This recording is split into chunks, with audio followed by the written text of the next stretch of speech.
kjo ishte një pikë, pra, kjo tjetra. Pra,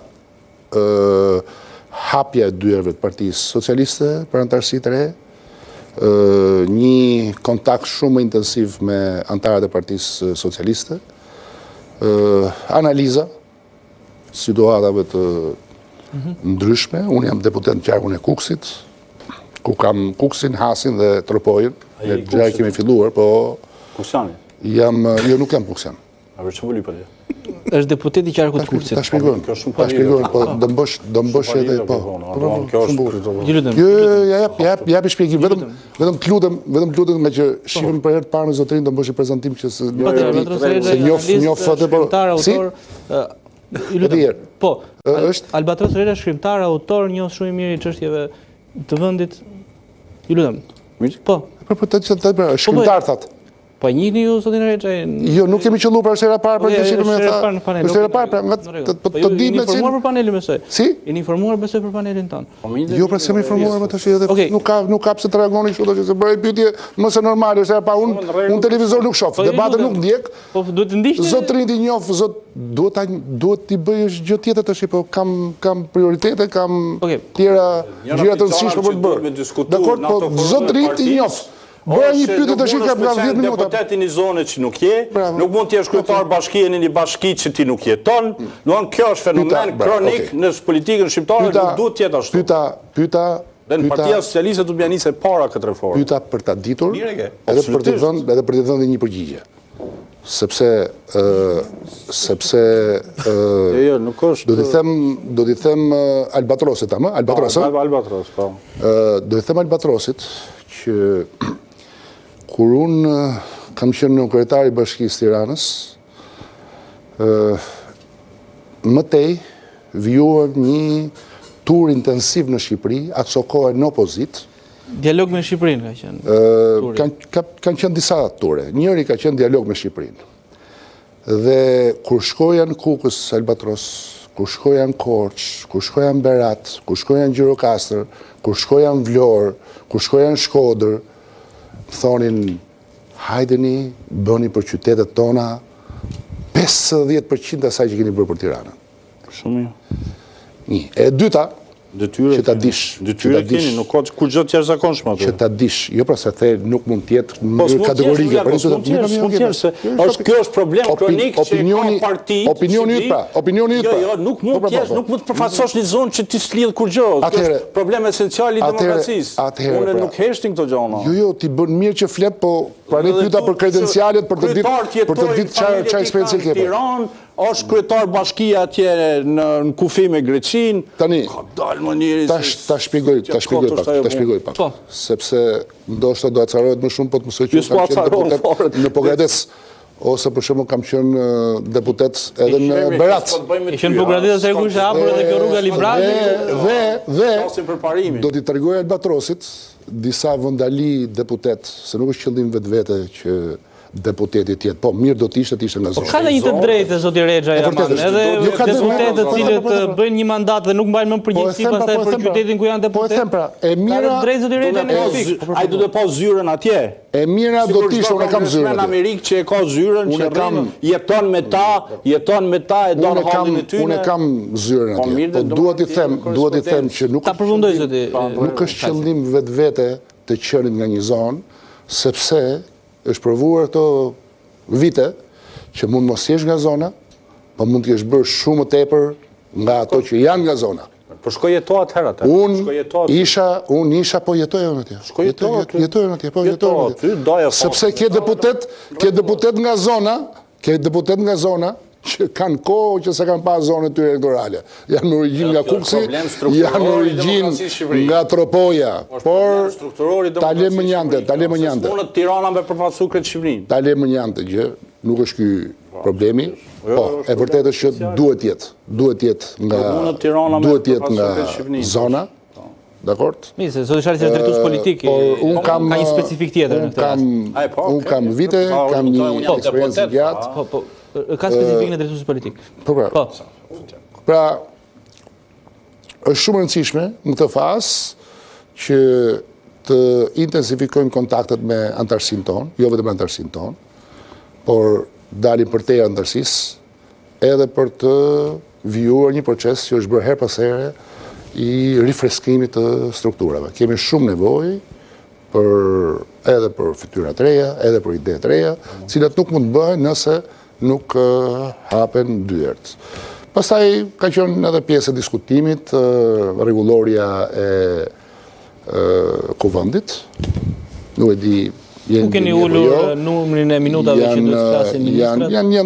Janë disa ndërhyrje që unë besoj do ta përmirësojnë jetën. Ndërkohë nga urdhri i fundit, çështja e imunitetit e zonjës Balluku nuk do kalojnë në seancën. Mbaroi zoti Shalsi, ka zoti Dervishi një lajm. Ju lutem, po ta përfundoj zoti Shalsi të gjitha argumentat lidhur me mbledhjen e sotme. Pra, edhe kjo çështje Këto ishin pikat kryesore. Pastaj çështja e zonës Ballukut, ne jemi duke pritur raportin. Sa kohë duhet për të përgatitur e përpiluar një raport? Partia Demokratike ka përpiluar. Varet, kam përshtypjen që besoj në fillim të javës do ta kenë gati edhe pjesa e specialistëve. Unë nuk jam jurist, nuk jam i përfshirë direkt në hartimin e raportit. Mezi pres ta lexoj, ta shoh dhe pastaj do merret vendim. Do marrin vendim. Zoti Shalsi tha një gjë shumë të rëndësishme që zakonisht gjërat e rëndësishme këtu anashkalohen dhe tha që temë kryesore ka qenë situata komplekse ndërkombëtare dhe që është vërtet që është një situatë shumë komplekse. Dhe unë do desha të di, domethënë, meqense kjo situatë mund të vi duke u përshkallëzuar ndërkohë që po flasim. Çfarë është diskutuar konkretisht, qoftë nga kryeministri apo nga anëtarë të tjerë për njerëzit që kanë mbetur në atë zonë, për rritjen e mundshme të çmimeve të ushqimit apo të naftës. Pra një gjë konkrete rreth kësaj, ka ndonjë lëvizje? Kryesia e partisë nuk është, po themi, institucioni që diskuton detajet e përballimit. Ato janë funksion. Po patjetër që do të dëgjoj edhe kryetarin. Çfarë problemi keni më? Pse keni problem? Dëgjoj kryetarin, patjetër më dëgjoj. Se tha që se një tha Po e shpjegoj pra sepse Luciu nuk e ka, po. Një vend ku e dëgjoj kryetarin. Nuk e ka eksperiencën partijake, bëri pyetje, po ja përgjigje dhe po them që nuk është vendi ku parashtrohen masat eventuale që do merren për të përballuar. Atë e ka qeveria, natyrisht që duhet jetë edhe pjesë e një debati parlamentar, se cili mund të japi opinionet e tij, por është një pikë, po e para punës, nëse keni ndjekur lajmet këto ditë, çfarë gjëra konkrete nuk ka ende një konkluzion nëse do zgjasë edhe 2 ditë, do zgjasë edhe javë, apo do shkojë edhe disa javë. Sepse nëse po janë nuk dëgjoj. Gjithë bota shef se çfarë ndodh atje dhe thon kur Ludi, nuk ka sot vend të Bashkimit Evropian që ka gati paketën e masave. Janë duke diskutuar alternativat. Pra për energjinë, por impakti shqetësimi është impakti indirekt në çmimin e naftës edhe të gazit. Rritja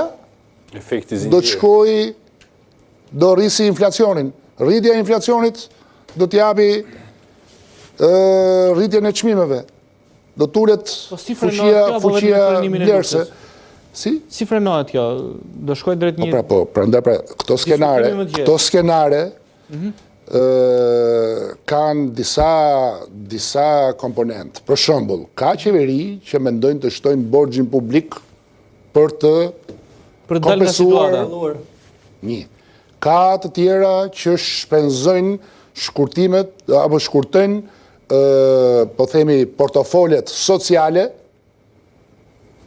për të përballuar. Pra janë disa skenare. Për ju, ka një ngjashmëri me skenarin e luftës në Ukrainë?